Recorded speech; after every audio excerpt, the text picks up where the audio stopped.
Estamos chegando com o programa que leva até você as iniciativas empreendedoras, os resultados e prospecções das companhias listadas no mercado. E no BMC Business de hoje, nós vamos bater um papo com o Marcelo Dubé, que é diretor financeiro e de RI da Moura Dubé, uma construtora e incorporadora com foco no Nordeste, atuando há mais de 30 anos na região.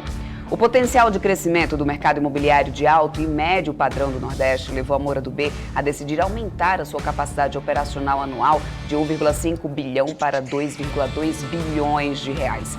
A companhia tem registrado lucro há 4 trimestres consecutivos. O que fez a construtora durante esse período? Qual é o modelo de negócio da companhia? É o que nós vamos conhecer melhor a partir de agora.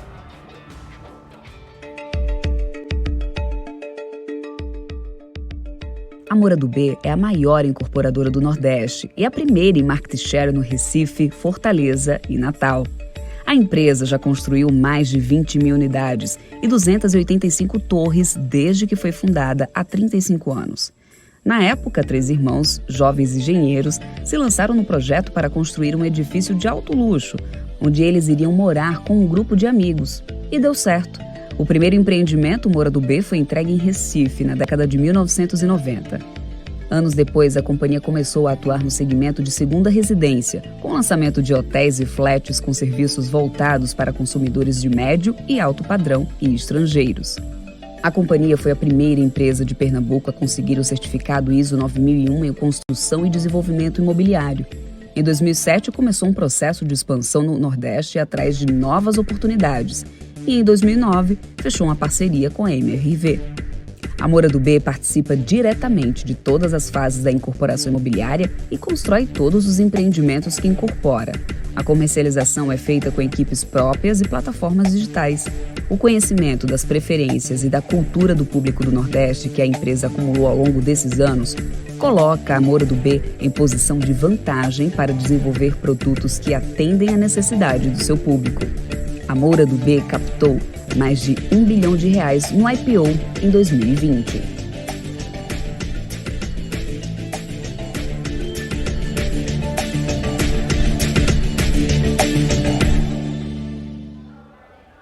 É isso aí, mas antes a gente bater um papo aí com o Marcelo Dubé, que é diretor financeiro e de relação com o investidor da Moura Dubé, eu quero trazer ele, Alex André, que é especialista de investimentos, você já conhece, meu parceiro de todos os dias aqui no BMC Business, já está aqui comigo. E aí, Alex? Bom, vamos falar lá da Moura Dubé, né, que, aliás, nesse trimestre reverteu o prejuízo do mesmo período do ano passado. É uma companhia que realmente atua muito forte lá no Nordeste, eu conheço bem já de alguns anos, né, tem uma marca muito forte lá no Nordeste e com certeza deve ter muito campo ainda para poder explorar, né, Alex? Com certeza. Débora, essa você conhece muito bem, que a gente chama de análise presencial, né, no Nordeste. Mas, Débora, não só falando, né, do Nordeste, que também, tirando do eixo, né, Rio-São Paulo, né, que muitas construtoras que estão listadas na Bolsa, que tem a maior parte do Land Bank, como você disse, né, Nordeste, Centro-Oeste do Brasil, enfim, tem uma grande oportunidade, né, ou seja, a gente consegue olhar os números não só da companhia, mas também o setor, né? Ou seja, mesmo com o aumento da taxa de juros, né? Ou seja, a relação de financiamento imobiliário vem crescendo, né? O que preocupa, né, em relação à inflação, né, em relação a insumos, isso que a gente vem conversando com as companhias, que a gente coloca aqui no BMC Business, no setor de construção civil. Claro que a gente vai falar desse assunto e também, claro, quais são os diferenciais da companhia e quais são as iniciativas, né, Débora? É isso aí, Alex. A gente já vai falar mais também por aqui hoje dessa temporada de balanços, trazendo aí os números, né, de Petz, Renner e Multiplan. Mas agora, para poder a gente entender melhor os números da Moura Dubé, para saber mais sobre os próximos passos da companhia, vamos agora conversar ao vivo com o Marcelo Dubé, que é diretor financeiro e de relação com o investidor da companhia, que já está aqui comigo. Marcelo, seja muito bem-vindo aqui ao BMC Business. Olá, Débora. Foi um prazer falar com vocês, falar com todos que estão nos acompanhando aqui no BMC Business. Então vamos lá. Bom, para a gente começar, Marcelo, antes da gente entrar mesmo no nosso papo, vocês entraram faz pouco tempo, né, quer queira ou quer não, na B3, pouco mais de um ano, né, bem no período ali pré-pandemia, né, então caso alguém ainda que esteja aqui assistindo a gente ainda não conheça a Moura Dubé, eu quero deixar aqui esse espaço primeiro para você explicar um pouco mais sobre o nicho de mercado de vocês, sobre como funciona o modelo de negócios da companhia, setor de atuação. Ótimo, perfeito. Vamos lá. A companhia ela é uma empresa incorporadora do mercado residencial, focada no médio e no alto padrão. né? Ela tem aí quase 40 anos de história, né? Vocês colocaram um clipe muito bacana sobre nós aqui no início. E é realmente aquilo, a companhia começou com 3 irmãos, né, os nossos sócios fundadores, na década de 80, no início da década de 80, com empreendimento próprio deles, e depois se expandiu muito para o Recife, né, onde foi a fundação da companhia.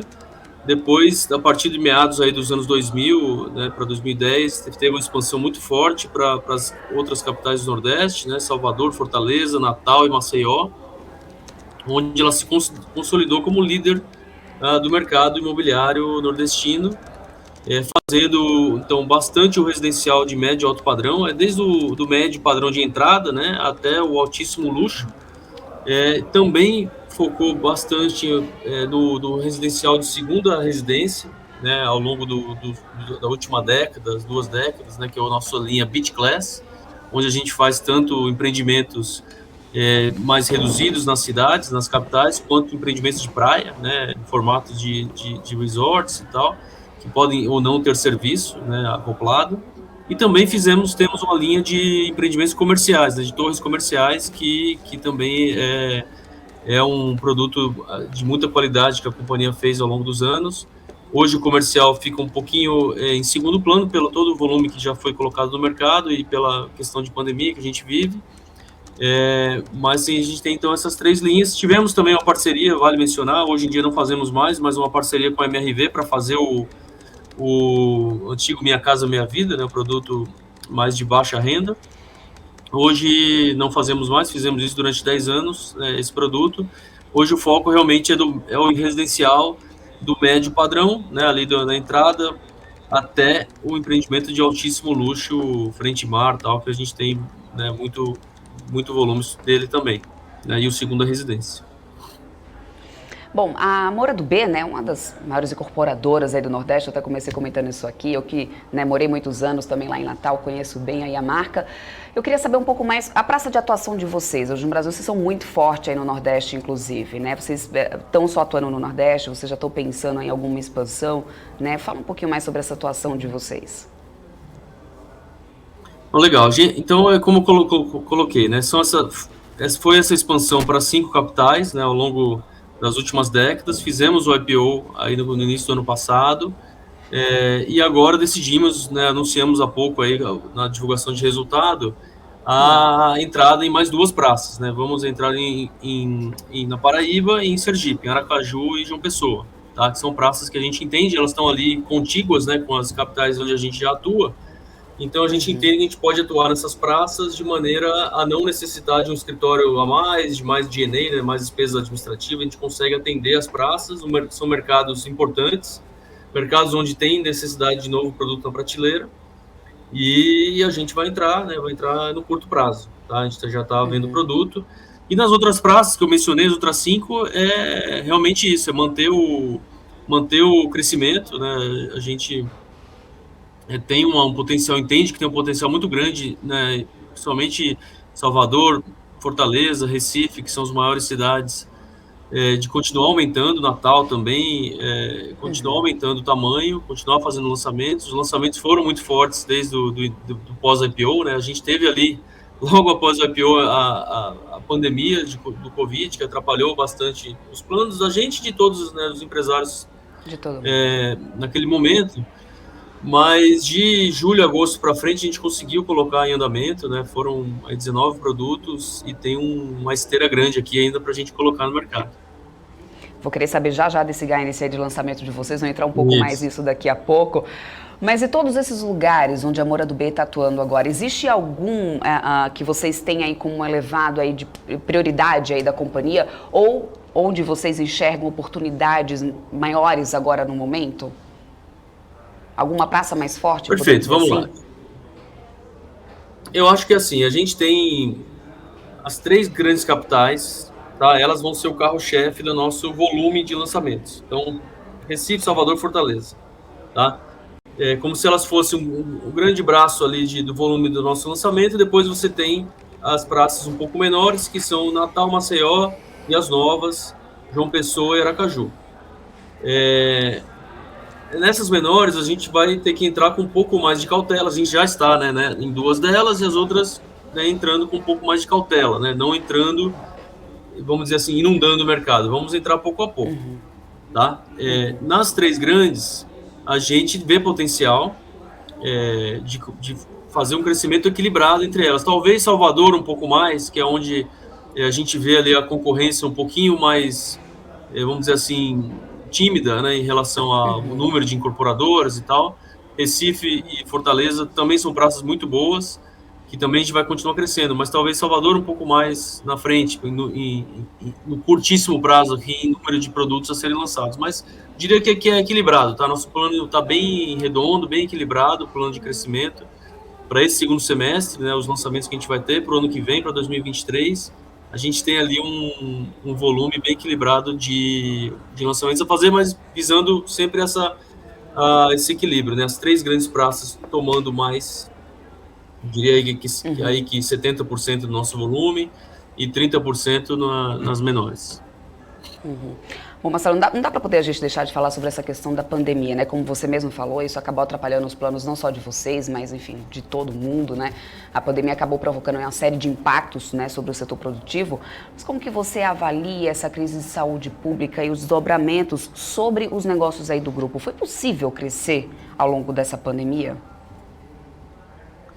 Eu acho que assim, a gente se coloca em dois estágios, tá? Essa questão da pandemia. Acho que teve um estágio inicial que foi bem traumático, assim, acho que para todos, né, os empresários, houve um período de indefinição muito grande, né, de não saber o que iria acontecer, quando a gente entrou por um problema e um buraco que não se sabia o lugar onde ele ia sair, né?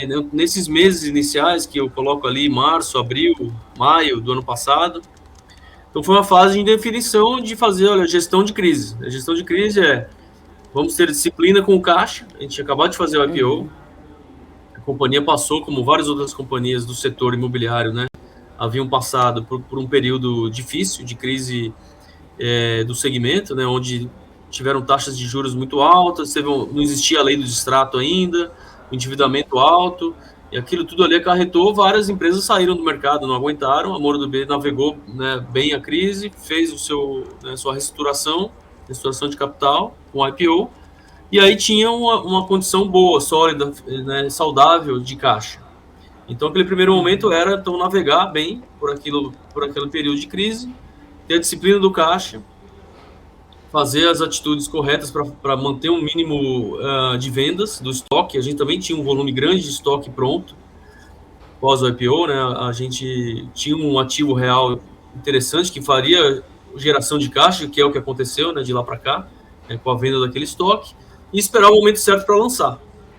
Então, a hora que a gente sentiu um pouco mais de confiança, quando foi entrando em junho, né, e viu um pouco mais das cidades tendo um pouco de movimento e ajudou também a própria gestão da crise pela economia, né, acho que a taxa de juros estava na mínima histórica, a gente falou, agora é a hora de a gente voltar com um produto pequeno, sentir o mercado, e foi isso que a gente fez em julho, né, a gente voltou lançando o Rooftop, lá um produto pequeno de estúdios lá em Recife, na Praia de Boa Viagem, e ele derreteu, vendeu assim, em um mês ele vendeu todo, muita gente pagando à vista, né, adiantando, e aquilo ali foi um bom sinal para a gente voltar a implementar o plano, né, com isso a gente já tinha toda uma esteira de produtos aprovados, né, de land bank com capacidade de lançar ao longo do tempo, então foi a questão de colocar a turma para trabalhar, né? A turma de projetos, de incorporação, né?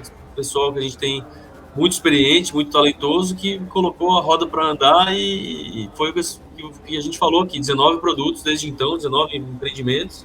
É um número fortíssimo, né? Para qualquer incorporadora em um período de 12 meses fazer isso. E vendendo o resultado, né? O VSO, desculpa até completar, a velocidade de vendas, né? O que a gente mede pelo VSO, ela vem num nível de quase 60% do que foi lançado, né? Isso para uma incorporadora é realmente extraordinário. Com certeza. Eu quero dar prioridade, sempre a gente dá prioridade aqui na BMC às perguntas dos telespectadores, quem está assistindo a gente. Eu já quero trazer algumas aqui que estão aparecendo no chat. Uma é do professor Lucas Esmeralda, a gente até já falou dessa questão aí de região de atuação, né, de expansão, mas o professor Lucas está perguntando o seguinte: cadê a Moura do Bem em Brasília? O foco é somente litoral, com foco em praias e lazer? Turismo político e arquitetônico não chama a atenção de vocês?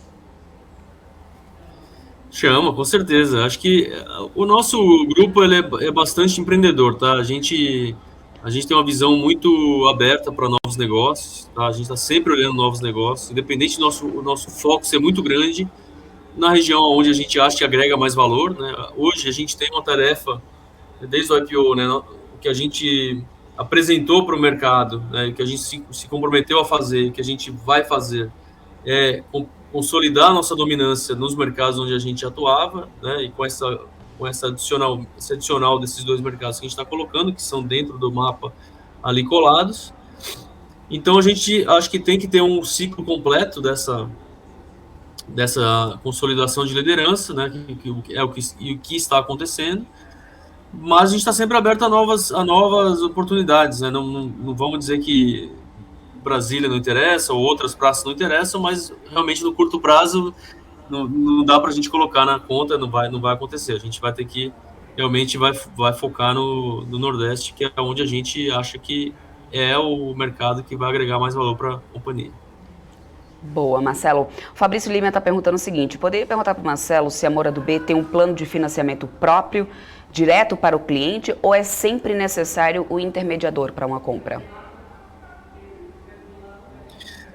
Temos, assim, a gente tem por produto, né? Então você pode, a cada produto, você vai ter um modelo de negócios, né? Quando é um produto novo, um lançamento, um empreendimento novo, é natural, isso é sempre assim que ocorre, você paga ao longo da obra, né? Quando o produto é entregue, aí você tem a opção de financiar com o banco ou quitar. Eventualmente, a Moura do B também financia direto. Aí, com a alienação fiduciária da unidade, o comprador pode financiar direto com a gente. Tá? Isso a gente faz, sim, inclusive para imóveis prontos já do nosso estoque. A gente tem plano direto, sim. Aí a gente define os custos, né? A gente tem uma tabela ali de custos, dependendo do tipo de imóvel, do financiamento. Mas fazemos, sim. Tá? E, por outro lado, a gente tem também um modelo que até acho que a gente vai falar em algum momento, um modelo de negócios nossos de condomínio fechado, que aí não tem financiamento bancário, né? A obra é feita a preço de custos e o comprador, né, o condômino, que ele vai aderir àquele condomínio, que é um prédio residencial como outro, vai pagar ao longo da obra. Aí não tem financiamento, é um financiamento direto com a Moura do B, mas na verdade é uma obra a preço de custos ao longo da produção. Tá? Esse é um outro modelo também que é possível ser feito. Uhum.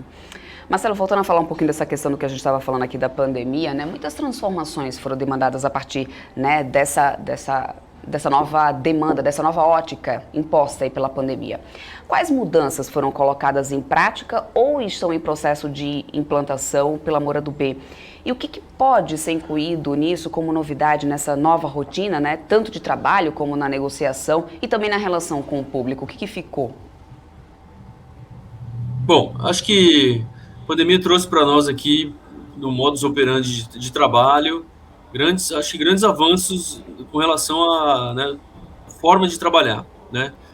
Forma de trabalhar, forma de comercializar os imóveis, né? Forma da companhia trabalhar internamente, administrativamente, forma de comercializar os imóveis e alguma mudança na forma dos projetos, né? De como produzir, né, projetos. Então eu vejo assim, no escritório, né, eu mesmo, né, moro em São Paulo, tá? Até eu viajei ao longo da pandemia, eu até viajei bastante. Hoje agora já voltei a viajar mais, né? Quase toda semana estou em Recife. Fico aqui no final, né, mais para o fim da semana, fico em São Paulo. Mas a teleconferência, ela antigamente ela era usada, porém era um negócio complementar. Hoje a reunião presencial, né, acaba sendo complementar, né? Você vai ter uma reunião com um investidor, com um banco, era sempre presencial. Hoje, né, eu que sou RI, né, não vemos no horizonte ali a volta dos eventos presenciais ainda. Né? Então, isso é uma forma de trabalhar que mudou. Eu acho que mudou. Ganhamos eficiência nisso, né? Ganhamos eficiência, investimos em infraestrutura de tecnologia. Então, isso é muito importante. Da parte de comercialização, também ganhamos, porque evoluímos na venda online, né, na venda digital. Então, cada vez mais a gente consegue ter o acesso aos clientes pela via digital, ter os leads, né, o afunilamento das vendas pela forma digital, ou seja, um contato via teleconferência, via WhatsApp, via e-mail. até que você chegue na formalização da venda, aí sim, acho que isso tende ainda a ser presencial no último contato, mas os leads todos aumentaram muito por via digital. Então, isso a pandemia ajudou também. E, por fim, eu acho que o produto em si, né, o imóvel em si, há uma certa preferência por um pouco mais de espaço. As pessoas começaram a dar muito mais valor para suas casas, né, o tipo de moradia que elas têm. Então, a divisão dos espaços, né, um lugar para se trabalhar e ter um pouco mais de espaço de lazer mesmo no condomínio, no edifício e no apartamento. Acho que essas foram as grandes mudanças aí que tivemos. Boa. Marcelo, a abertura de capital, né, recondicionou a empresa, né? Como que vocês avaliam esse processo de transformação e de ampliação da Moura do B? O que já mudou do IPO para cá? Bom, acho que, como eu disse, né, acho que a nossa tese do IPO, ela era muito pautada num domínio de um mercado. A gente tinha a liderança, né, uma empresa em operação muito forte no mercado do Nordeste, com a estrutura de capital que estava muito alavancada, precisava se reorganizar financeiramente e consolidar essa dominância, voltar a lançar em volume. Então, acho que o que mudou foi uma reestruturação de capital para um formato muito saudável, né, muito limpo, muito clean. Então, hoje a gente tem um balanço que, com a dívida realmente somente nos projetos, né, dívidas alocadas no volume. Acho que perdemos aqui um pouquinho o sinal do Marcelo. Vou pedir para o pessoal que está aí aqui na produção conferir um pouquinho a conexão para poder a gente voltar a continuar esse papo aqui sobre a Moura do B. Inclusive, aqui, deixa eu mandar um abraço pro pessoal que está no chat, o MPK dizendo assim: obrigada, Débora, essa visibilidade que vocês dão é muito importante para a gente que está do outro lado, porque eu estava agora há pouco respondendo para ele, ele perguntava sobre a Moura do B, como é que eram os empreendimentos, né? E tem alguém aqui que está no chat que fala que, inclusive, o Lambert Souza está dizendo assim: olha, eu moro num prédio que é da Moura do B. Olha aí que legal, né? Que bacana. E daí, falar um pouquinho sobre essa experiência, trocar essa experiência que realmente faz diferença, né? E é isso aí, a gente vai conferir aí como é que está essa conexão agora com o Marcelo para poder a gente conseguir retomar aqui esse papo com ele. Enquanto isso, eu vou continuar por aqui. A Renata está dizendo assim: não, eles estão conferindo lá a conexão com ele. Alex, você está vendo só, né? A gente, imagina, tem uma incorporadora do tamanho como a Moura do B, né? Que vem trazendo aí aliás, a próxima pergunta ia ser exatamente sobre isso, sobre essa questão do resultado deles, que eles reverteram prejuízo, né? E como a gente tem visto, existe uma grande, inclusive, expectativa de crescimento para o setor, né? Assim, passado, inclusive, essa questão de pandemia, a gente sabe que também existe uma demanda aí meio reprimida, ou seja, é um potencial setor que pode se deixar aí no radar, né? Com certeza, Débora, né, não só a Moura, né, como ele próprio disse, né, os executivos, né, colocando o principal pauta que a gente estava escutando aqui, eu fiquei aqui escutando a entrevista até o momento, ele falou 2 pontos muito interessantes, né, a questão da digitalização, ou seja, a pandemia também ajudou por um lado, né, ou seja, as pessoas que usam tecnologia, né, ao seu favor, e ao mesmo tempo a velocidade de vendas, né, medida pelo VSO, que é o diferencial da própria companhia.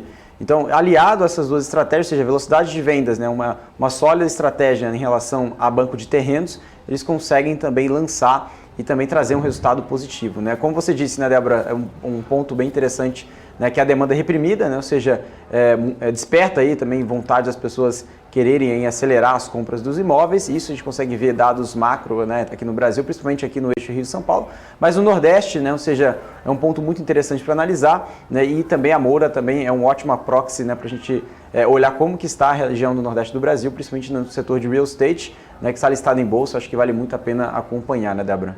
Uma outra questão é o fato também deles atuarem nesse setor de médio e alto padrão, né, como a gente inclusive já falou, que acompanha aqui a gente na BMC, a gente veio falando isso nesses últimos dias, essa questão de que a gente não tem visto no setor de alto padrão, né, um impacto assim tão forte como a gente vê nos outros setores, assim, nos outros públicos, se assim a gente pode dizer, né? Então, alto padrão realmente por exemplo, o JHSF esses dias estava disparando, enquanto a gente via o setor aí caindo bastante, ou seja, existe essa diferença aí que acaba favorecendo também a companhia, né?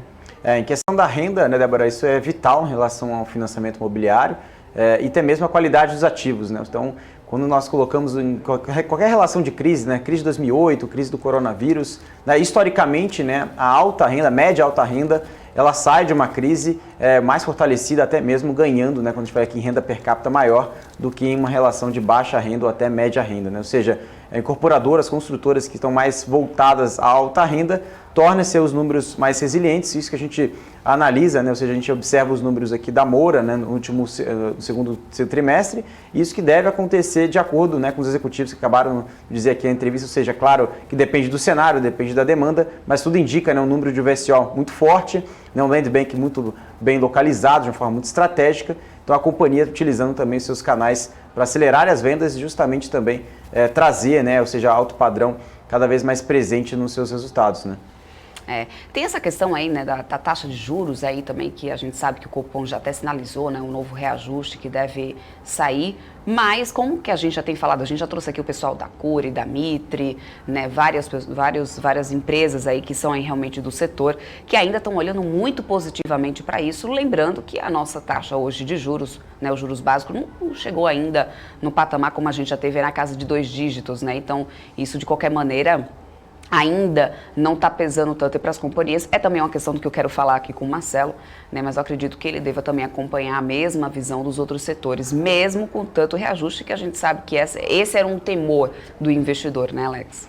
A relação da taxa Selic, né, é uma taxa Selic de curto prazo, né? Então, a própria taxa Selic, ela pode preocupar caso a curva longa de juros esteja precificada 2 dígitos, né? Isso que a gente está conseguindo observar agora, né? Ou seja, quando a gente vê a curva do DI, né, 23, 24, 29, a curva longa de juros começa a precificar, né, ou seja, 2 dígitos, começa a ficar uma forma mais estressada, né, principalmente com o movimento fiscal aqui no Brasil, o movimento local nosso aqui, interno. Isso traz uma preocupação, né? Então, ao mesmo tempo, a taxa Selic de curto prazo no ano passado ficou a 2%, Débora, não preocupou tanto na medida que o juros de financiamento imobiliário, né, não teve uma grande mudança, né? Mas agora, caso tenha uma aceleração muito rápida, né, da Selic, ou seja, o movimento fiscal fique mais conturbado, aí sim pode trazer uma preocupação adicional, né, quando a gente fala aqui de juros, né, imobiliário, né, os juros da casa própria, né? Uhum. O Marcelo aqui já conseguiu novamente, o pessoal conseguiu já conexão aqui com ele novamente. Eu vou chamar ele aqui de volta para a gente continuar esse papo aqui da Moura do B, né, Alex? Inclusive você tem perguntas aqui, Marcelo, tá me ouvindo? Tá tudo ok? Sim, tô. Você me ouve? Maravilha. Tô te ouvindo, tá tudo certinho. Eu quero trazer o Alex André, que é meu parceiro aqui da BMC, e ele também tem perguntas aqui para você, inclusive para poder falar um pouco sobre essa questão dos resultados que a gente vinha comentando aqui enquanto a gente estava tentando retomar essa conexão aí com você, né, Alex? É isso mesmo, Marcelo. Muito obrigado pela participação aqui no BMC Business. Boa tarde, muito obrigado.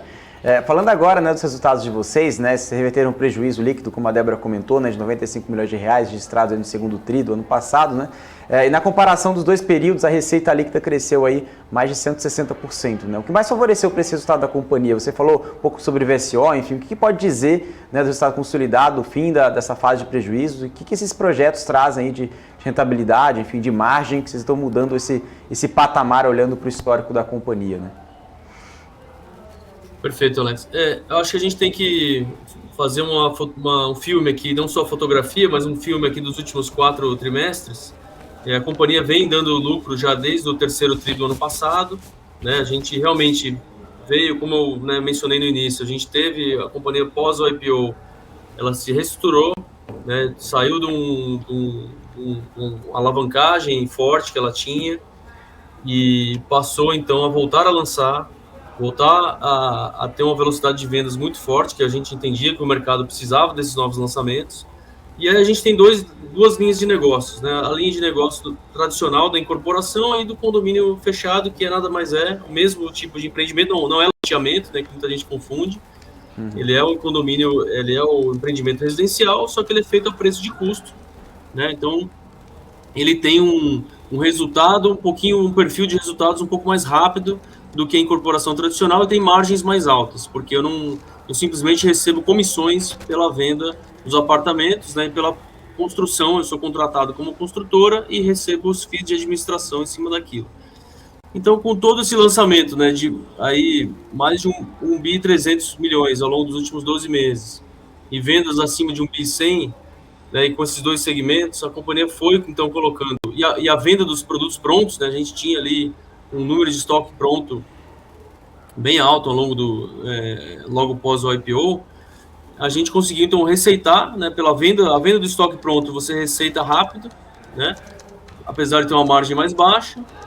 O condomínio, ele também receita rápido, mas tem uma margem alta. E as incorporações que foram lançadas, elas, à medida que as obras vão começando, ela vai gerando receita, que é aquele sistema do setor residencial, que é o POC, né, que é Percentage of Completion, né? À medida que a obra vai avançando, você vai colocando receita para dentro. Então, a tendência é continuar assim, né? A gente cada vez mais ter menos estoque pronto e tirar essa margem que é mais baixa e agregando margens mais altas, que são essas obras que estão em andamento, estão bem vendidas, né? O VSO aí na casa dos 60%, e as obras de condomínio que também trazem resultado mais antecipado, porque são comissões e tem margens altas, né? Com isso, realmente, a gente teve, né, uma receita bem mais alta do que se comparado com o segundo tri do ano passado, onde a gente só tinha estoque pronto e uma venda muito baixa, né? Eu comentei aqui para a Débora, os meses de abril, maio, né, foram terríveis, né, ano passado, então a venda foi baixa, começou a acelerar de novo em junho, e de lá para cá a venda vem num ritmo bom, um ritmo forte, aí na casa da média dos 100 milhões de reais por mês, né, de vendas, e isso por si só, já, né, quando você tem o estoque pronto, você consegue receitar. E agora, à medida que as obras vão entrando, eles vão continuar colaborando com esse nível de receita para frente. Legal, Marcelo, muito obrigado. Débora, se me permite mais uma pergunta. Vai lá. Vamos lá.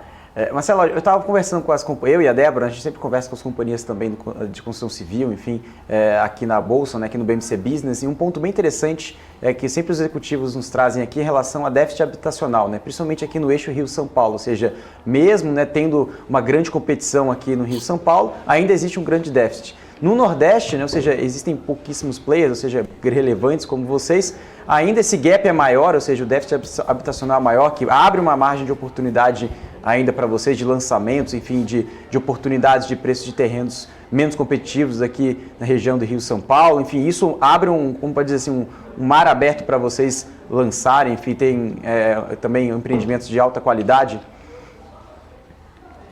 Com certeza, acho que você tocou no ponto essencial, né? A gente, nas capitais onde a gente atua, né? A gente fez um estudo profundo antes do IPO sobre os estoques, né? As unidades lançadas e vendidas nos últimos 10 anos, né? A gente teve uma queda significativa do número de unidades em estoque nessas cidades, né? E nessas outras duas que a gente vai entrar também, o caso é o mesmo. Por quê? Você teve anos ali na década de 2010, no início da década, onde houve lançamentos em volume alto, né, eles foram vendidos. Depois, no início da crise, de lá para cá, além do déficit que é já estrutural do país, né, você teve um fenômeno específico na região, onde você tinha muitas empresas de São Paulo, empresas nacionais que hoje, né, não existem mais, empresas regionais de lá que depois também saíram do negócio, né, que eram empreiteiras também, que tinham a linha, o braço de incorporação, que tiveram problemas, né, com os escândalos aí de Lava Jato, etc. E aí também saíram do negócio. Então, assim, os grandes concorrentes, eles jogavam volumes altíssimos todo ano para esses mercados, essas cidades, e a gente estava lá junto, né, também com esse mesmo tentativa de pegar a fatia do mercado, já tinha uma posição de liderança, e com eles fora agora, né, e todos de São Paulo não pretendem voltar, mas a gente conversa também com muitos dos executivos, né, das incorporadoras de São Paulo, que o foco é o mercado daqui, né? Então a gente tem uma visão de que realmente é um mar aberto, né? Tem lá cada cidade você tem sim os concorrentes, você tem que respeitá-los e dividir. O mercado está lá para todos, né?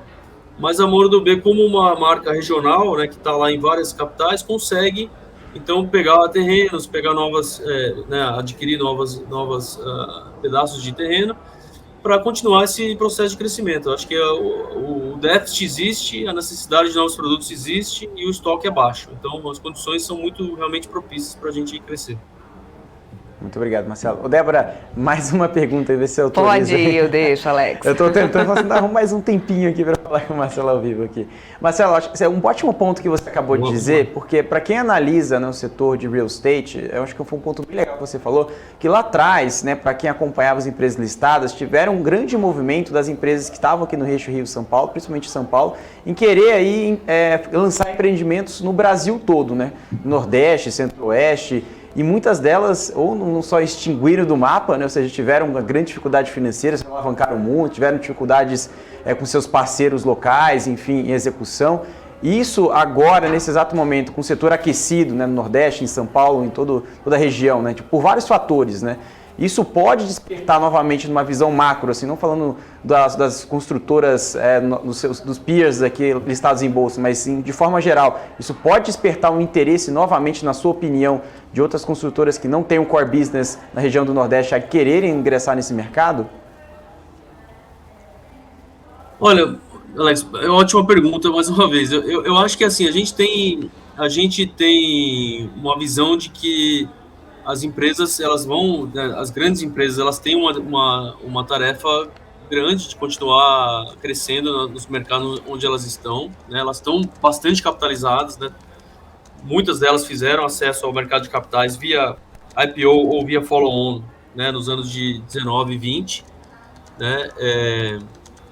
Eu falo porque eu participei muito disso, eu era até no começo, até nem contei um pouco, mas eu era do mercado financeiro, tá? Me juntei à companhia aqui como CFO há um pouco mais de um ano, participei até do processo da própria Amor, mas participei de outros processos de IPO, participei de vários follow-ons, né, pelo banco que eu atuava, e então eu ouvi muitos dos cases, né? Então eu entendo que os cases dessas companhias é realmente focar em São Paulo. Agora, o mercado ele é dinâmico, né? Só que existem dificuldades, né? Para quem eu acho mais difícil, olhando, né, o mercado agora, estando aqui, estando lá,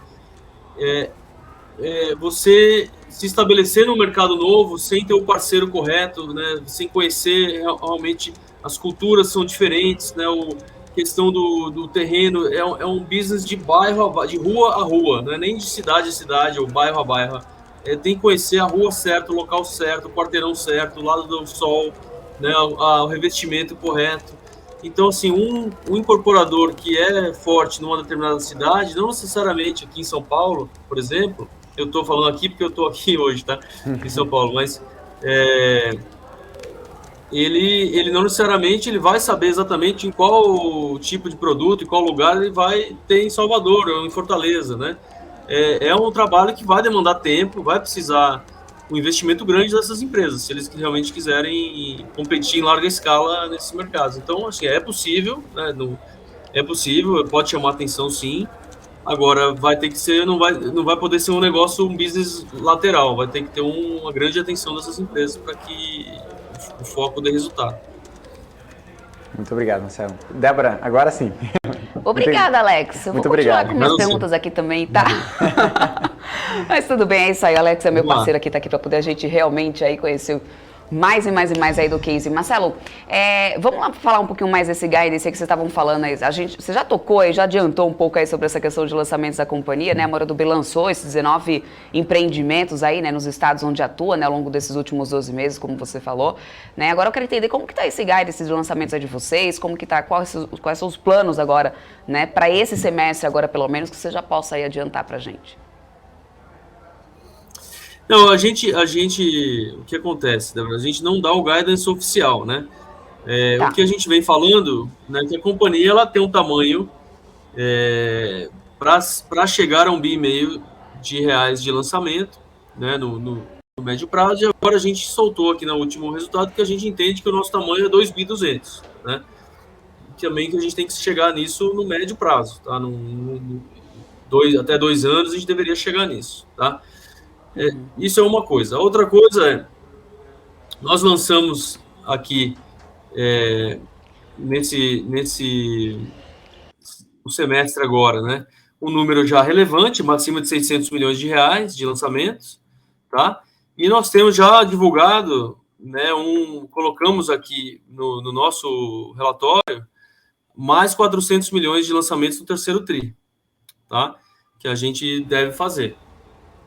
E deve continuar nesse ritmo até o final do ano também, tá? A gente tem produtos aqui para lançar ao longo do ano, né, para continuar nesse mesmo ritmo que a gente vem entregando desde o IPO, né? Se a gente olha já no período de 12 meses, já foi 1,3 bilhão, né? Então já está quase no tamanho que a gente vinha falando que ia chegar, né? Então, se você olhando para frente, é natural que isso pouco a pouco vá se aproximando desse número de 2,200, né? A gente, obviamente, tem que ter essa essa questão da distribuição entre as praças, né, distribuição entre os tipos de produto. A gente vai sempre mesclar aqui alto padrão, segunda residência, né, que é o Beach Class, e o médio padrão de entrada. Tá? Aliás, para quem, Marcelo, tinha um pessoal aqui no chat perguntando aqui sobre a Moura do B, como que era.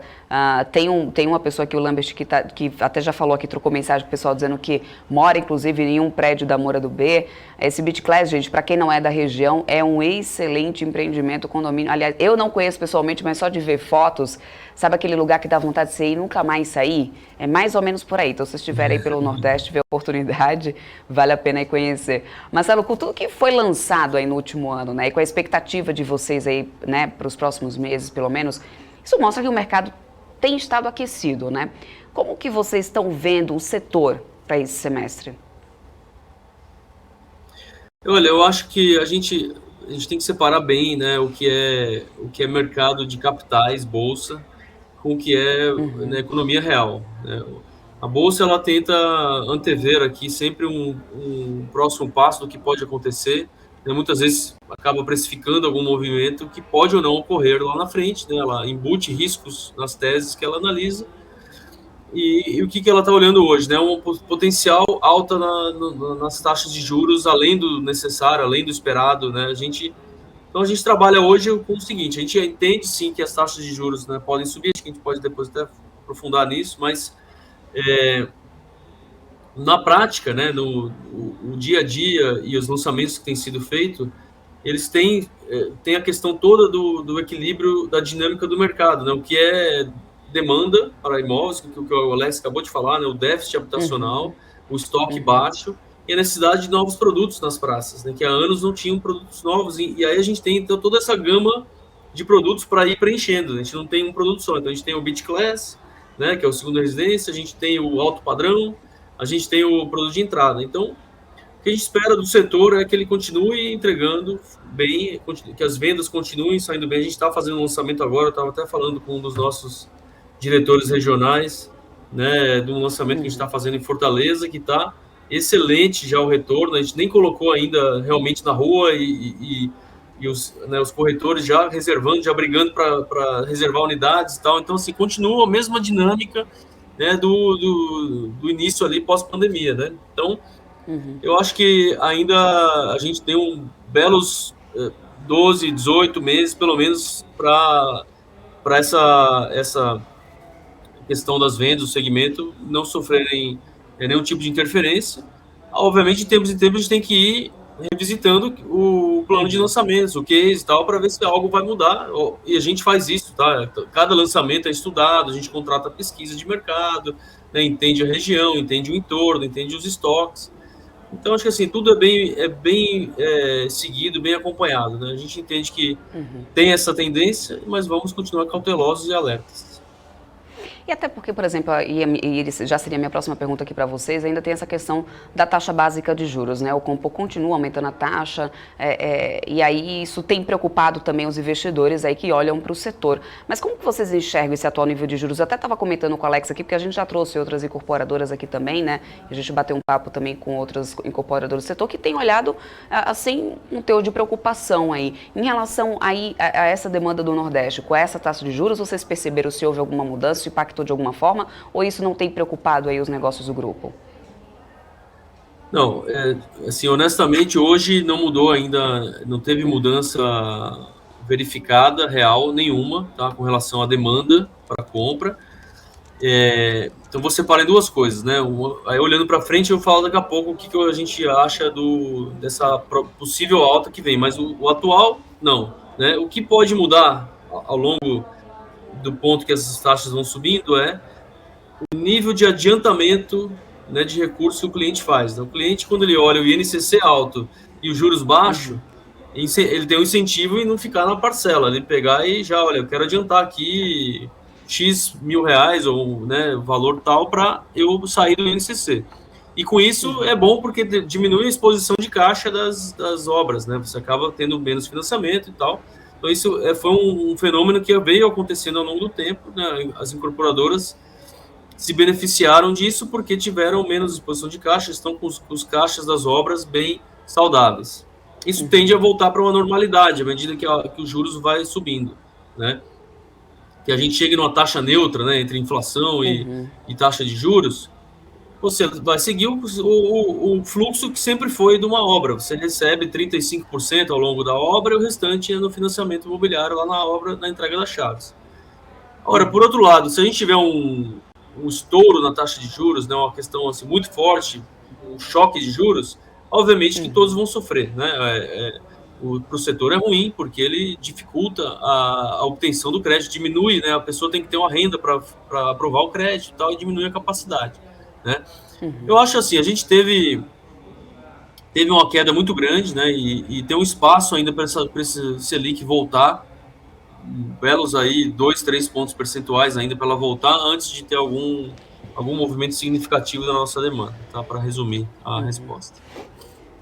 A gente também tem acompanhado aí uma disparada no custo de insumos, né, de matéria-prima. Isso impactou ou tem impactado de alguma forma o custo final da obra e o custo final dos empreendimentos de vocês? Ainda, por exemplo, a margem de repasse, se for necessário, né, se for necessário repassar esse custo, a Moura do Bem consegue ainda ter margem aí para esse tipo de repasse? Isso de repente pode também estar atrasando aí cronograma, né, de obras aí de vocês. Como que vocês estão aí lidando com isso? Ótima pergunta, Débora. E é bem interessante que eu vou falar, tá? Sobre o nosso case específico, acho que tem uma diferenciação da Moura do B pelo aquele ponto que eu mencionei das dois modelos de negócios, né? O negócio da incorporação e do condomínio. No condomínio fechado, o caixa das obras é feita a gestão por nós, porém é um caixa apartado e ele é feito exatamente a preço de custo, né? Então, tudo que é necessário para as obras é gasto, né, e é comprovado para os clientes, né? E aquilo não vai para a nossa margem, porque a gente recebe taxa de administração em cima da obra. A gente não tem receita de vendas ou custo da produção da obra. Então, como hoje ainda boa parte das nossas obras é em condomínio fechado, das obras que estão em andamento, né, o efeito dos custos na nossa margem acaba sendo mitigado. Aí, isso é um lado. No lado da incorporação tradicional, como todas as outras têm, sim, a gente tem o efeito no nosso custo, porém, na nossa análise aqui, a gente teve um impacto de custos abaixo do INCC nacional, dentro do nosso custo. A gente comprou adiantado volumes de aço no ano passado, né? A gente, então, acompanhou muito de perto isso, e até agora a gente teve que corrigir, sim, os orçamentos, e fizemos isso nesse trimestre, porém ele foi abaixo do INCC nacional, que corrige os contratos de receita. Então, a receita acabou subindo mais do que o custo, né? Então, não teve o efeito negativo na margem. E, por fim, zero impacto em cronograma de obra, tá? Isso aí continua todo vapor, né, dentro do nosso cronograma, tá? Obviamente que a gente tem que continuar alerta. Muitas pessoas do setor, né, a maioria já começa a ter uma visão de que o fundo do poço, né, já chegou com relação aos materiais, né, que a gente tende a se normalizar, mas vamos acompanhar. Perfeito, Marcelo, só para poder a gente se encaminhar aqui já para na reta final aqui do nosso papo, que a gente até já passou um pouquinho aqui do seu horário, só queria que você falasse um pouquinho sobre a pauta ESG da companhia, né? Isso é uma coisa que cada vez mais, né, os consumidores e investidores aí estão atentos a essas soluções ESG. Isso é uma pauta que tem ganhado cada vez mais mercado. Não dá para poder a gente encerrar esse papo sem falar um pouco sobre como que a Moura do B está olhando para isso. Ótima pergunta, Débora. Não, a gente tem um olhar muito criterioso para isso, tá? A gente criou aqui durante o ano um comitê de ESG na companhia e a gente vem pautando isso. Esse comitê, ele é ligado ao conselho da companhia e ele é responsável pelas ações diretas, né? Tanto para desenvolvimento de produtos que tenham, né, ligação com sustentabilidade, melhoria do entorno, desenvolvimento da sociedade, né, das cidades que estão. Então, a gente tem recentemente um lançamento que a gente fez no centro do Recife, né, do Recife Antigo, num antigo moinho de trigo, onde a gente vai incorporar dentro dos silos do moinho, e esse vai ser um empreendimento, né, que vai ser um uso misto. Ele vai ter mall, vai ter escritórios e tal, e ele tem toda uma pegada de sustentabilidade, de melhoria do entorno, ações para a sociedade. Tá? Isso é uma das ações. Fora isso, a gente tem também esse comitê, ele tá focado e ligado em gerar, né, no nosso relatório de sustentabilidade, em gerar as ações para dentro da companhia para melhoria dessas ações ao longo do tempo. Tá? Perfeito, Marcelo. Eu quero muito agradecer a tua disponibilidade de estar aqui para poder falar um pouco mais sobre a Moura do B. Já deixo aqui o espaço aberto para que vocês sempre voltem. A nossa proposta aqui no BMC Business é sempre conseguir estreitar os laços aí do investidor com as companhias. Então, contem sempre com a gente. Quando tiver aí algum lançamento, alguma novidade para poder falar aí para os investidores, contem aqui com a gente. Quando tiver os resultados aí do terceiro trimestre, vem divulgar aqui com a gente também, para poder a gente sempre estar aí conseguindo fazer esse papo direto aí, que eu acho que é o mais importante, né, nesse momento. E aí eu quero deixar aqui o espaço também, claro, para poder você já fazer suas considerações finais. E, claro, te agradeço muito. Já conto com você aqui numa próxima, Marcelo. Legal, Débora, eu que agradeço em nome da Moura do B, acho que foi um papo muito interessante com você também da BMC Business. Eu, obviamente, fico à disposição para voltar aqui, acho que tem muita coisa legal para falar sobre a companhia, né? A gente falou bastante já em detalhes, mas tem muita coisa nova, muita coisa que vai sair ainda, os resultados vão continuar bons, né? E conte com a gente, tá? E o pessoal que tiver interesse em saber mais, tem nossa página lá da Moura do B, tem um RI, nós estamos à disposição, relação com investidores. Eu, o Diogo Barral, que trabalha comigo, gerente de relação com investidores, fiquem à vontade. Um grande abraço para vocês. Maravilha, Marcelo. Forte abraço aí para todo o time da Moura do B também, tá bom? Até uma próxima. Tchau, tchau. Obrigado. Esse foi o Marcelo do B, diretor financeiro e de relação com o investidor da Moura do B. Espero que vocês tenham gostado aí desse papo sobre a companhia, que a gente vai falar agora um pouquinho mais, só que dessa vez batendo um papo aqui com o analista do Bradesco BBI, Bruno Mendonça, que já está aqui comigo. Seja muito bem-vindo ao BMC Business. Boa tarde, muito obrigado pelo convite. Parabéns aí pelo programa. Muitíssimo obrigado, Bruno. Vamos falar um pouquinho sobre essa questão desses resultados aí do segundo trimestre da companhia, né? Eu queria saber como que você está vendo, depois desse resultado, desses números, né? Como que você está vendo o papel aí da companhia, né? Será que ainda está descontado em relação aos peers no mercado? Como que você está vendo? Tá, sem dúvida. Assim, as empresas do setor, cada uma tem um nível de maturidade diferente, né? Assim, de aceleração de lançamentos. Mas a Moura do B foi certamente, aí, nessa temporada de resultado, uma das que trouxe melhores resultados, ou que mais surpreendeu as expectativas que a gente tinha, né? E entregou crescimento de margem, principalmente nesse momento aí de pressão de custos, o que é muito importante. Então, esse resultado do primeiro semestre reforça muito aí uma visão que a gente já tinha positiva sobre a empresa, e a gente entende que o desconto que a ação tem com relação ao setor é relevante. Hoje ela negocia aí na nossa conta 40% de desconto sobre o valor patrimonial. O desconto relativo a outras empresas listadas do setor é até maior do que isso. Então a nossa expectativa é que, à medida que ela continue entregando resultados e que continue sendo lucrativa, a tendência é que esse desconto diminua naturalmente com o passar do tempo. Há pouca concorrência, né, nos mercados em que a companhia atua, né? O que acaba sendo aí, claro, uma vantagem. Além disso, quais outras vantagens competitivas você enxerga na Moura do B?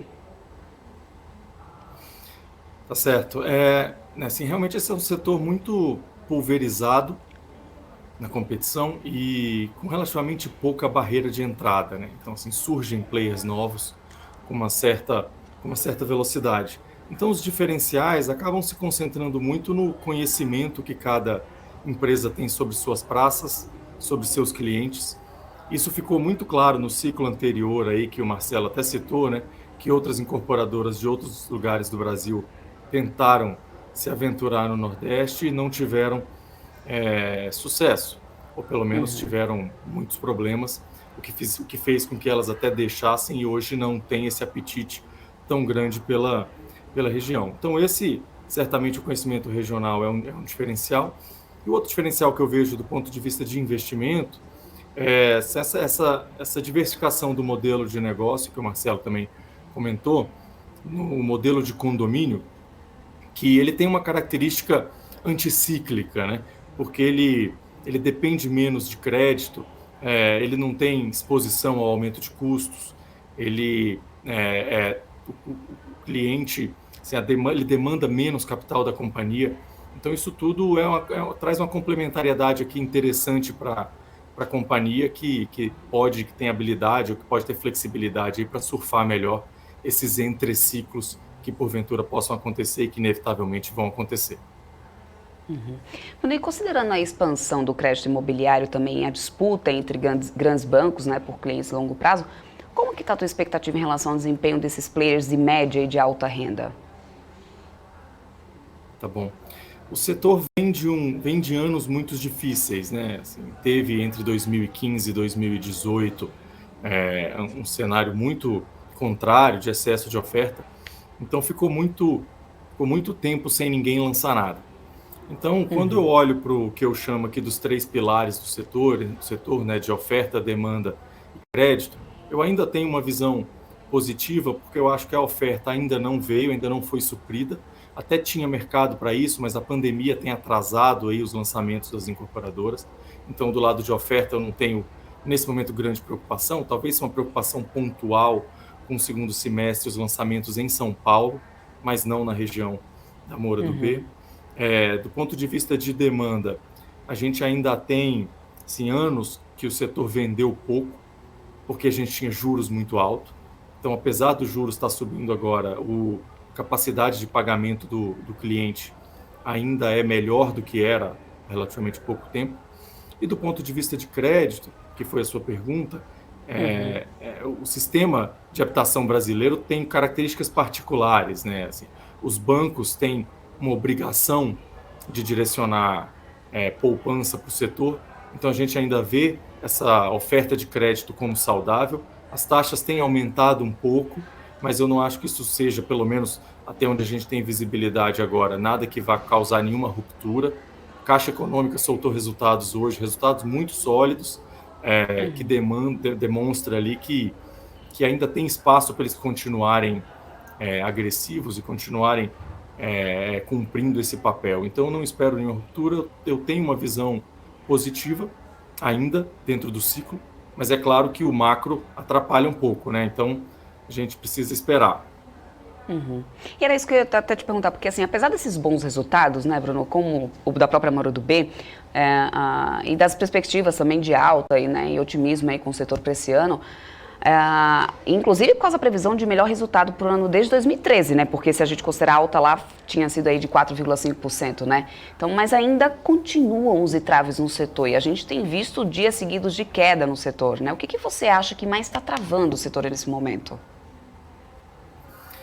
O setor de incorporação é um setor muito cíclico, né? Então, dentro de todas as opções que o investidor tem na Bolsa, o setor de incorporação ele é colocado dentro de uma caixinha de um setor que sofre mais que a média com incertezas macro. Então, quando a gente tem um momento de tensão como agora, principalmente no fiscal, setor que depende muito do crédito de longo prazo, o investidor acaba ficando mais cauteloso e é natural que fique. A gente tem visto as incorporadoras entregando bons resultados, tanto no média renda quanto no baixa renda. Eu acho que a do média e alta tem sido até ligeiramente melhor aí nesse último trimestre. A expectativa que a gente tem de lucro para as incorporadoras ainda é de crescimento para o segundo semestre e para 2022. No entanto, tem ficado claro de que essa incerteza macro tem se sobressaído ou se sobreposto ao lado micro, né? Aos bons resultados micro. Então, o que eu acho que faria as ações do setor andar seria uma visão um pouco mais benevolente com relação ao macro, ou a redução um pouco dessas incertezas, o que poderia fazer com que esses resultados que estão acontecendo se traduzam na performance das ações, que realmente estão muito fracas no ano, na minha opinião, de forma exagerada, apesar de eu entender o motivo. Perfeito, Bruno. Muito obrigada pela tua disponibilidade, por ter aceito o nosso convite. Já fica aqui o convite para próximas vezes, inclusive, para você vir aqui falar um pouco mais aí sobre o mercado, trazer a tua visão, que isso é muito importante aqui para nós, trazer gente que realmente sabe e entende do que está falando. Obrigada e até uma próxima, Bruno. Tá ótimo, eu que agradeço. Essa foi a participação aí do analista do Bradesco BBI, Bruno Mendonça, ajudando a gente a levar para você informação que gera valor para os seus investimentos. Bom, agora a gente vai continuar falando dos resultados aí dessa última temporada de balanços, né, Alex? Hoje começando pela Petz, né, para a felicidade da dona Milka, o lucro líquido da companhia foi mais de 21 milhões de reais entre abril e junho desse ano, né, Alex? Uma alta aí de 109% maior do que o apurado no mês, né, no mesmo período do intervalo aí do ano passado. E eu certamente contribuí com a dona Milka aí para esse resultado, né, Alex? A companhia, né, do Sérgio Zinemann vem mostrando ótimos resultados, Débora, inclusive com grandes aquisições, até internacionais agora, com a Zedog, né, que muita gente conhece. Vem mostrando também uma grande relevância em número de lojas, está falando de 143 lojas, crescimento de 35 lojas nos últimos 12 meses. Números recordes também quando a gente fala de omnicanalidade, né, penetração de omnicanalidade. Tem muitos números interessantes, Débora, para a gente comentar, inclusive, que você conhece muito bem, né? Então vamos colocar aqui a apresentação do case de Petz do segundo trimestre, né? É muito interessante a gente falar sempre desse case. Bom, eu acabei de falar, né? 35 aberturas nos últimos 12 meses, 143 lojas, né? Esses dois principais indicadores operacionais, recorde, tá? A companhia nunca lançou tanta loja assim. Lembrando, está chegando no norte do país, tá? Então, ou seja, Tocantins, Palmas e Manaus, né? Ou seja, a companhia já presente. Centro Veterinário Seres, né? Ou seja, o hospital veterinário da Petz, que também é uma marca de alto crescimento, ou seja, o que nós temos aqui no Brasil? Somente pequenas redes, né? Ou seja, de veterinária, né, no seu bairro, enfim, não tem nenhum grande hospital, né, referência no Brasil todo. Ou seja, a gente sempre faz uma comparação, não existe uma Redditor de pet, não existe uma Mater Dei, enfim, listada em bolsa. Agora a gente tem a Seres, mas a Seres ainda é bem incipiente, tem um potencial muito grande, né, isso que a companhia diz ao longo dos próximos meses, ao longo dos próximos anos, tá? Então a gente tem aqui 7 aberturas. Quando a gente fala aqui nos estados, né, lembrando que tem 2 novas unidades federativas no segundo trimestre, como a gente comentou aqui, tanto em Palmas, né, quanto também tem lojas também em Manaus, tá? Então, plano de expansão, a companhia até o momento, o plano de abertura de lojas continua em linha com o planejado, né, também atrasos em obras e nos processos de obtenção de licenças, mas ao mesmo tempo a gente tem um robusto backlog de novas lojas com pontos comerciais já contratados, ou seja, tem um lado negativo na margem, mas tem mais ponto positivo, ou seja, a companhia está conseguindo, né, lançar muita loja, entrando em regiões que ainda ela não possui, né, penetração geográfica, tá? Então vamos lá, passar o próximo slide que nós temos aqui para falar de destaque de faturamento, né, recorde de receita bruta, 598 milhões, crescimento de 57%, né, tem uma aceleração sequencial, ou seja, a gente vê um CAGR, né, de crescimento de receita ao longo dos últimos trimestres também, crescendo 53% de ano contra ano. Está falando, mesmo com um cenário desafiador da pandemia, eles tiveram uma sólida base de comparação. Por que eles tiveram uma sólida base de comparação apesar da pandemia?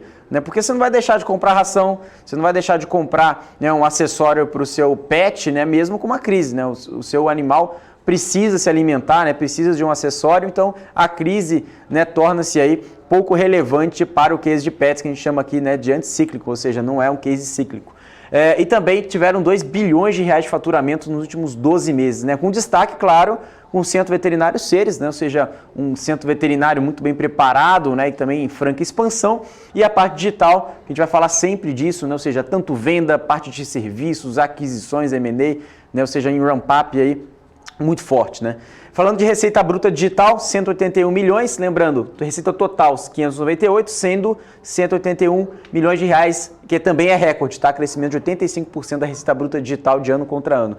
E 50%, né, na média ali, um crescimento do Centro Veterinário Seres no segundo trimestre de 2021, tá? Então crescendo muito forte, tá? Demonstrando aí a altíssima qualidade do ativo.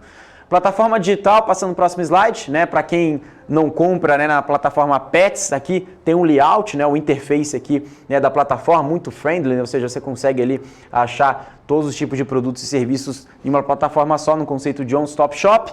Aqui temos uma penetração, né, de mais de 30% pela primeira vez na história da companhia em um trimestre. Né, a gente fala aqui da parte digital, o índice de omnicanalidade, eu falei desse número no começo, né, 86%. Né, ou seja, um novo recorde, antes era 85, agora foi para 86, ou seja, cada vez mais os clientes são omni, né, ou seja, os clientes querem comprar na loja pedir para retirar em casa, ou seja, ele compra um saco de ração de 15 quilos e não quer levar para casa, então ele compra na loja, pede para retirar em casa, pede pelo celular, entrega em casa ou retira na loja. Então tem diversas alternativas, o cliente que escolhe quando ele quer comprar, onde ele quer receber, como ele quer pagar. Então isso traz opcionalidade e traz, né, vantagens para o case de pets, né, olhando aqui para a visão do consumidor, tá? Participação do app nas vendas digitais, ou seja, ela vende pelo site, vende pelo app, tem diversos canais digitais, mas aonde, né, eles têm ali a maior loyalty, né, a maior fidelidade, a maior recorrência? Pelo aplicativo, né, 60%. Inclusive algumas ofertas, né, feitas até inclusive por inteligência artificial, né, ou seja, por recorrência de compra, ou seja, será que realmente esse consumidor ele possui uma assinatura de ração, ou seja, um exemplo, né, todo mês ele vai recebendo, né, um pacote de ração, a loja oferece um desconto, ao mesmo tempo fideliza o cliente, traz uma recorrência, ele pode trazer um cross-sell, pode comprar um acessório, uma casinha do cachorro, enfim, uma coleira, então isso pode trazer, né, mais opcionalidades. E isso ao mesmo tempo, na questão do loyalty, né, ou seja, da fidelidade, aumenta em 4 vezes os clientes com ofertas ativadas no programa Minhas Ofertas. Então o cliente vai lá, ativa a oferta, né, e compra na Pets porque sabe que lá tem o produto e ele já conhece, né, ou seja, já é um player consolidado, entrega rápido. Também quando a gente fala aqui na parte de logística, né, do Last Mile, eles estão investindo muito nisso, inclusive até com a Zidog, né, então a gente vai falar um pouquinho das últimas aquisições, como contribuir na parte logística, na cadeia de supply chain, tá? Aqui também tem 96% das vendas expedidas através da modalidade Ship from Store e até um dia útil. Então 96% das vendas foram através da loja, ou seja, a loja se torna-se um hub, ou seja, o produto não sai de um CD, não é um processo burocrático demorado, ou seja, você pede o produto e muitas das vezes são produtos como medicamentos, como ração, né? A gente não pode esperar, né, seja 10 dias para receber esse determinado tipo de produto, então sai da própria loja, tem essa tecnologia e tem essa qualidade, né, essa entrega muito rápida que demonstra mais uma vez, né, o ativo da Pets indo aí à frente do mercado, despontando aí. Quando a gente fala do novo ecossistema do Grupo Pets, por que um novo ecossistema? Né? A companhia ela vem, né, integrando, ou seja, abriu capital na bolsa, se capitalizou, vem comprando, né, novos ativos, vem fazendo M&A, vem lançando muitas lojas, então vem se capitalizando, vem, né, mostrando uma capitalidade muito grande ao longo do Brasil e também ao longo do mundo agora com a Zidog. Né? Então a gente tem aqui a estética, né? Ou seja, a gente tem aqui a parte de banho e tosa, enfim, com a Pets, a parte Seres, né, que é o centro veterinário, que tem aí como missão, né, crescer no Brasil todo e ser uma referência, já é uma referência, mas ainda mais.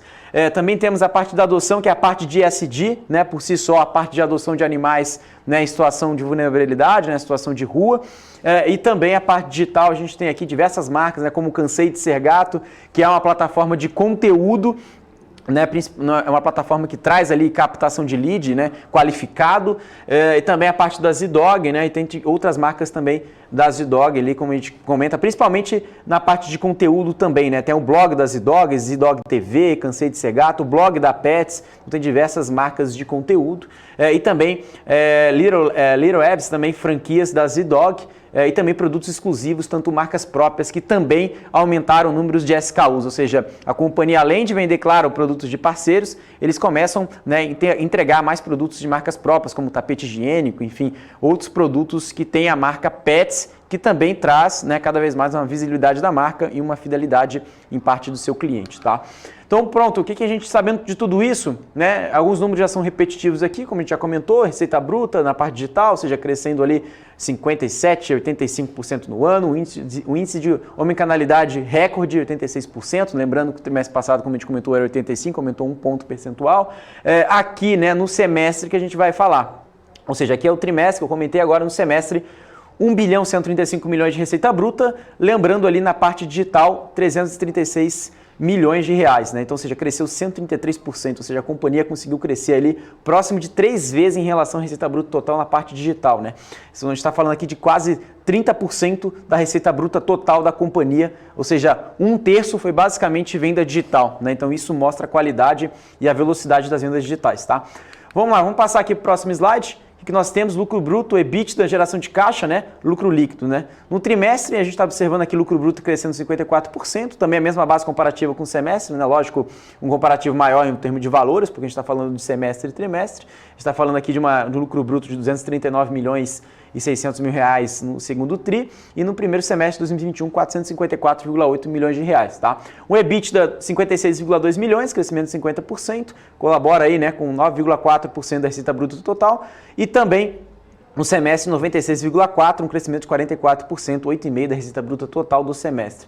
Já o lucro líquido está falando de 21,6 milhões, crescimento de 109% aqui nessa base comparativa e no semestre crescendo 11%, 33,1 milhões de reais, tá? Então são números muito sólidos que a gente vem falando aqui da expansão da rede de lojas lá no primeiro slide. Para quem lembra, sendo 43 lojas, 35 lojas abertas nos últimos 12 meses, né? Também crescendo na parte dos seres, né? Crescendo 50% ali na média e também entrando em novos estados, como eu falei, Palmas e também em Manaus, né? Então isso que demonstra aqui, né? Ou seja, 143 lojas, como eu comentei, em relação de lojas existentes, inaugurações também, eles vêm inaugurando lojas ao longo desde o segundo trimestre, a crise não afetou, ou seja, eles continuaram com o plano de expansão de novas lojas, ao mesmo tempo, quando a gente vê aqui a maturação das lojas, né? Ou seja, a distribuição etária, né? A maior parte das lojas tem 3 ou mais anos, ou seja, 46%. Para quem é de São Paulo, conhece a Petz desde o começo, né? Começou ali como Pet Center Marginal, depois começou ali crescer no Brasil todo, né? E mix de loja em São Paulo e outras unidades federativas, São Paulo ali colabora, né, em torno ali de 60%, né, por isso que São Paulo nasceu, a Petz nasceu em São Paulo e por isso tem a participação maior por aqui no estado de São Paulo como um todo, mas ao mesmo tempo vem tirando, né, um pouco dessa cara, vem, né, penetrando, né, em termos de localização no Brasil todo de forma muito estratégica, tá? Então a gente está falando de 40% no Brasil das lojas fora de São Paulo, tá? 50% das lojas ainda não completaram o terceiro ano de operação, ou seja, tem muita loja nova por aí, ou seja, simboliza lojas novas, que eu digo, em torno de qualidade, ou seja, do ativo, loja reformada, loja que tem a experiência do cliente, que já é digitalizada, já tem a plataforma digital e também, claro, uma equipe treinada, né, e qualificada para atender o cliente, tá? Vamos passar para o próximo slide então, a gente vai falar a evolução de vendas, né? Ou seja, eu estava falando um pouco do CAGR, né? A taxa composta de crescimento da receita bruta, né? Ou seja, olha o tamanho do crescimento da receita desde o ano passado, ou seja, a crise não prejudicou, né? Ou seja, trouxe uma questão de omnicanalidade, a pessoa ficou em casa, em vez de ir na loja, comprou pelo site, comprou pelo app, não prejudicou as vendas, isso muito pelo contrário, tá? Crescimento da receita bruta total também crescente, né? Tanto na base semestral quanto na base semestral quanto na base trimestral, e o crescimento do same store sales, né, o famoso, né, o crescimento das vendas nas mesmas lojas também vem crescendo, né, principalmente quando as lojas vêm ficando cada vez mais maduras, o cliente ele já vai acostumando, já sabe que aquela loja tem aquele produto, né, ou seja, ele começa a frequentar cada vez mais e vem demonstrando qualidade de acordo não só com seus pares, né, que também não são listados em bolsa, né, como o Cobase, né, que também é um player grande, mas não está listado, mas também como players menores em bairros, né, isso que vale a pena comentar. Tá, isso está falando aqui também de um crescimento de receita bruta de produtos de 56%, na parte digital a gente está falando de um crescimento de 85%, e loja física, né, de receita de produtos crescendo 46%, né. Plataforma digital, a gente sempre coloca um ponto de atenção, né, um ponto positivo, né, para a Petz, né, porque ela é líder no ranking de downloads. Quando a gente compara aqui com os dois principais concorrentes, a Petz é líder no segmento, ou seja, na parte de downloads de aplicativo, a gente está falando de mais de 300 mil downloads, e também líder no ranking, né, de acessos no site, comparando também com seus dois principais concorrentes, né. Então, inclusive, a Petz ganha, né, ou seja, tanto na parte de novos downloads e de acessos que demonstra a qualidade, ou seja, pensou em algo relacionado a animais de estimação, pensou Petz, né, então isso demonstra a qualidade, né, e a recorrência do consumidor. E ao mesmo tempo a gente vê aqui também a penetração digital aumentando, né, sobre a receita bruta também, e a receita bruta digital também crescendo bastante, né, desde o ano passado. Aqui o crescimento acelerado, né, com uma sólida rentabilidade, né, tanto margem, né, também como geração de caixa, o lucro bruto também, como a gente já comentou, também vem crescente, né, ou seja, vem crescendo bastante. Em relação a investimentos em endividamento, acho que não tenho nenhum grande ponto aqui para a gente comentar, aonde a companhia está então a gente está endereçando esses novos investimentos, né, ou seja, lembrando que no segundo trimestre de 2020 foram mais de 23 milhões de agora são 60 milhões, né? Ou seja, a maior parte são novas lojas e hospitais, ou seja, redes e lojas, né, da Petz que vão ser lançadas ainda com esse forte backlog. E quando a gente tem na base do semestre, a gente compara aqui, né, que a maior parte foi relacionada às novas lojas do hospital, naquelas 35 lojas que nós comentamos, né, uma parte dessas 35 lojas, tecnologia digital e também reformas e manutenção, ou seja, lojas que já são maduras, né, ou seja, que já existem, que precisam, né, desse retrofit aí. E também caixa, né? A gente sempre fala aqui dívida líquida por EBITDA, né? Alavancagem. O ano passado, naquele pior momento da crise, né? Da bolsa, né? De todas as companhias, a companhia estava alavancada em 2 vezes dívida líquida por EBITDA. Agora a companhia desalavancou muito, gerou caixa, diminuiu o endividamento, alongou dívida. A companhia chegou agora em 0,5 vezes, né? Meia vez, né? Ou seja, dívida líquida por EBITDA, com uma dívida líquida aí que a gente fala um pouquinho mais de 102 milhões de reais, tá? E agora falando aqui das projeções, né, da Petz, a gente não tem muitos números, ou seja, os analistas não colocaram nenhuma grande novidade, né, ou seja, do consenso do mercado. A gente só tem aqui alguns múltiplos, né, como EV/EBITDA, né, ou seja, o mercado espera 5,55 vezes, né, no final do ano e 4,14 vezes EV/EBITDA em 2022 e 2,78 vezes de EV/EBITDA em 2023, tá? E falando de preço-alvo, né, nós temos aqui 7 analistas recomendando compra e um analista recomendando manter, né, ou seja, na recomendação aqui neutra. Temos JP Morgan dando compra a R$ 33,00, Banco BTG a R$ 20,00, Ativo Investimentos a R$ 32,90. Depois temos ali o Itaú BBA, que não divulgou o preço-alvo, mas também Now Securities colocando ali a R$ 22,00. Né, mas essa recomendação é do ano passado, desse ano, mas mais antiga, né? A gente tem aqui a recomendação mais nova, que é do JP Morgan, BTG e Ativa Investimentos, Débora. Então esses são os principais preços altos. Também, claro, né, a gente abordou todo o case de pets aqui para quem ainda não conhece. Maravilha, principalmente para quem tem um pet em casa, sabe quanto esse mercado é promissor, né, Alex? Não tem como a gente deixar de cuidar dos nossos bichinhos. Mas vamos lá. Agora vamos falar dos números aí do segundo trimestre da Renner, né, que registrou um lucro líquido aí de 193 milhões, uma queda de 76% em relação ao mesmo período de 2020, mas também existem aí rumores, né, de aquisições e tudo mais. Tá todo mundo na expectativa que isso realmente ainda não saiu, né, Alex? Verdade, Débora. A companhia captou dinheiro, né? Não captou pouco, né? Captou um dinheiro importante, estratégico. Inclusive, alguns nomes foram cogitados, né? Inclusive, como Marisa, né? Dafit. Isso ainda não foi confirmado, né? Ou seja, não tem nenhuma fonte oficial, mas o mercado vem jogando aí expectativas, né? Ou seja, que pode ter uma aquisição que pode fazer sentido, né, para a própria Renner. Mas vamos falar um pouco dos resultados, né? Inclusive é uma companhia muito sólida no mercado do vestuário, né? Um dos maiores, os melhores players do mercado quando a gente fala aqui de resultados de crescimento, né? Ou seja, principalmente na parte digital e de vendas, né, no longo dos últimos trimestres, né?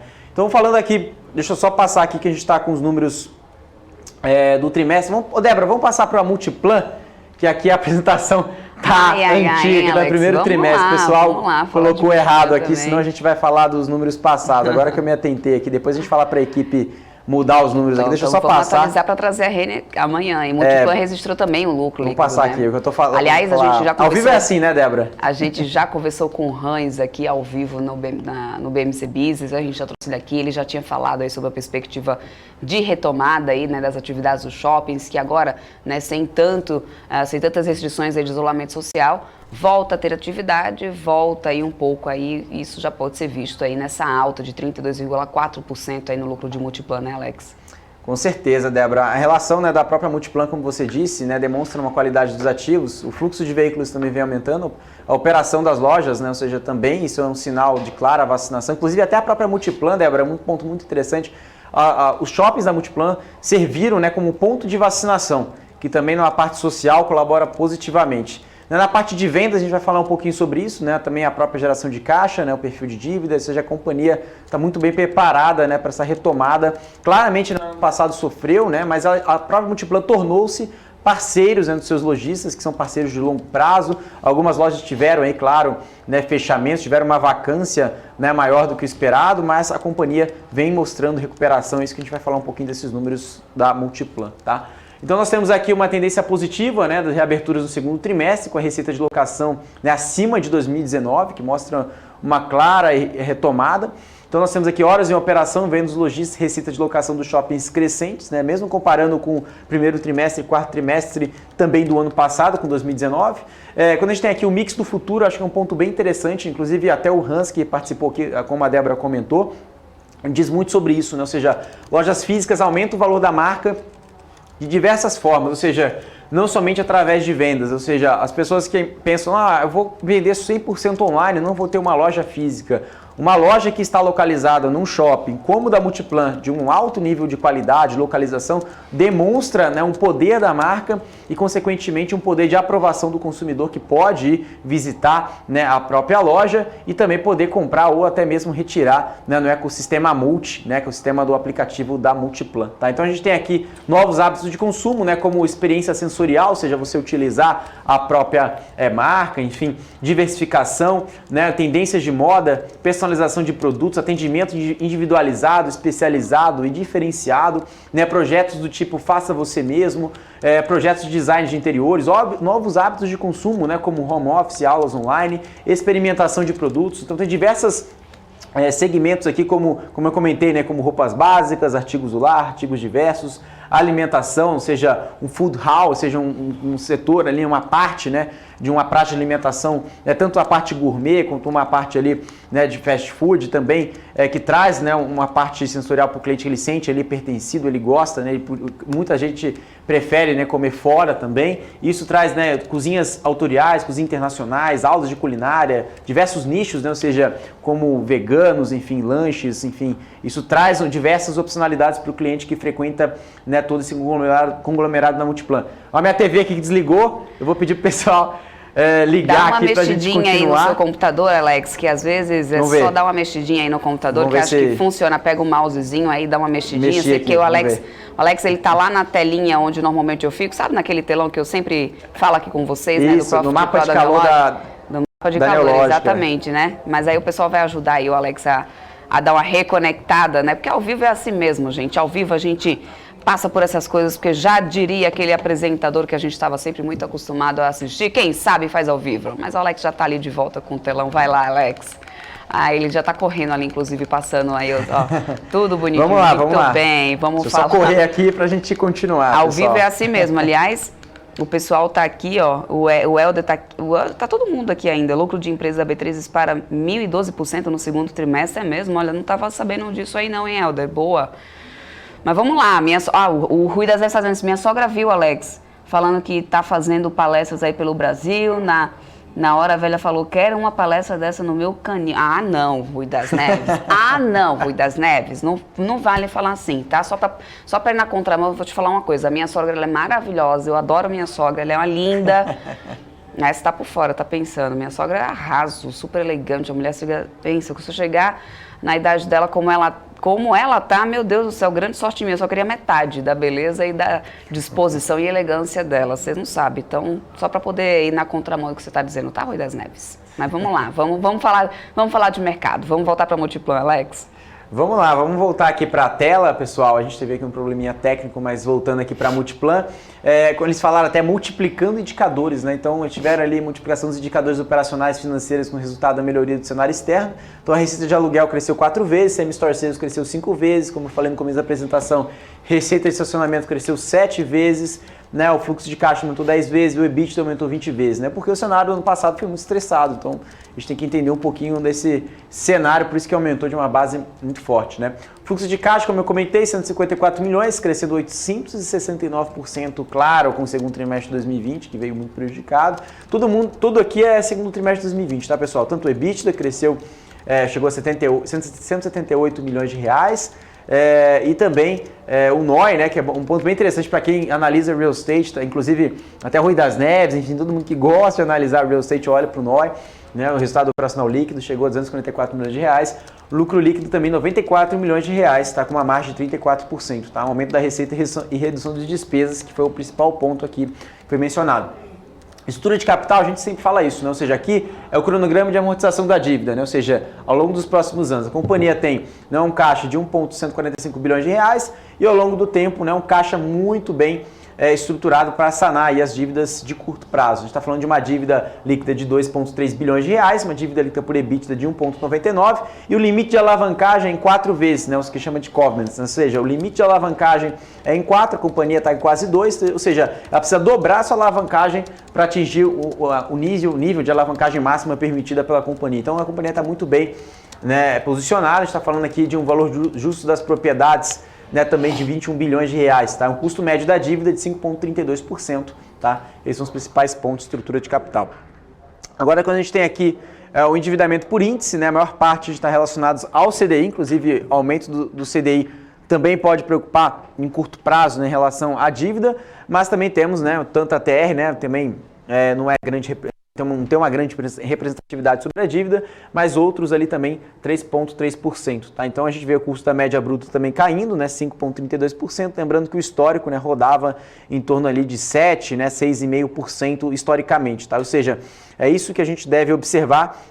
Basicamente, a companhia, né, o aumento de taxa de juros, a companhia aumenta também o custo médio da dívida. Tá? Isso é historicamente natural, porque a companhia tem mais de 84% da dívida em CDI. Tá?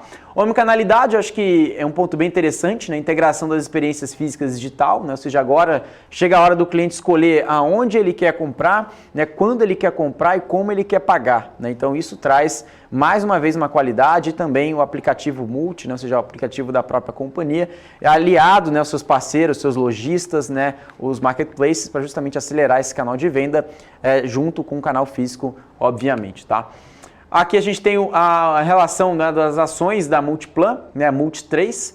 A gente vê aqui também, claro, né, são dados defasados, né, a gente está falando aqui do primeiro semestre, né, a gente vê aqui o número de pessoas físicas, né, aumentando bastante, está falando mais de 640% de pessoas físicas investindo nas ações da Multi3, né, da Multiplan, e também quando a gente observa aqui a média diária de volume de negócio, claro, né, que o volume negociado aumenta e o número de negócios também, à medida que tem novos players, ou seja, negociando aí no mercado todos os dias, tá?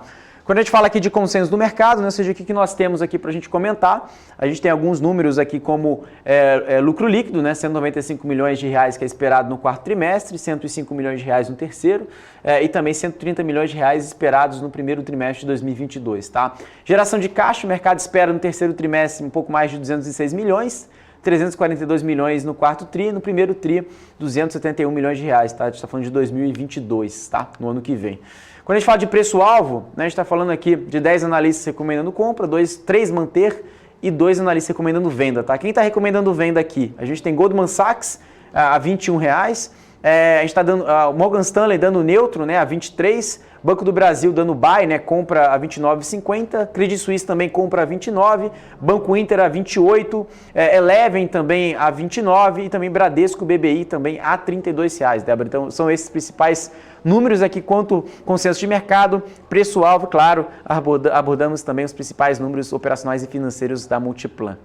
Maravilha, Alex André, isso aí. E agora a gente vai ficando por aqui, porque o BMC Now já está chegando aí com a dona Hanna Beltrão e Rafael Lara, atualizando aí todas as últimas notícias do mercado. A gente vai se despedindo aqui de todo mundo. Amanhã você atualiza, por favor, os números da Renner para poder trazer para o pessoal. E a gente está de volta amanhã, né, Alex? É isso aí, Débora. Vamos atualizar os números da Renner. Amanhã vamos trazer os números atualizados e também, claro, né, a gente está sempre ao vivo, Débora, também nas nossas redes sociais. Quero convidar sempre na nossa live que eu e também o Rafael Lara, né, que também vai assumir aqui agora o BMC Now junto com a Hanna Beltrão. A gente sempre tem uma live muito boa ali que fala de uma forma bem descontraída de todos os ativos do mercado, o fechamento do mercado lá por volta de 6h30, 7 horas no Instagram, @bmc.news. Débora, grande abraço, Débora, muito obrigado mais uma vez e a vocês que nos assistem sempre aqui, nos prestigiam, né, na programação da BMC News. Isso aí, até amanhã, Alex. Bom, como o Alex falou, vocês podem continuar acompanhando aí as notícias do mercado nas redes sociais da BMC, pelo nosso Instagram, @bmc.news e também pelo nosso portal, que tem sempre notícias aí sendo atualizadas minuto a minuto para todos vocês. Tudo que acontece no mercado nacional e internacional, aqui na BMC, você encontra. Bom, eu, Débora Oliveira, vou ficando por aqui. Vocês, como eu já falei, continuam na nossa programação com a Hanna Beltrão e o Rafael Lara, que estão chegando agora aí no BMC Now. Obrigada pela audiência de vocês. Tchau, tchau.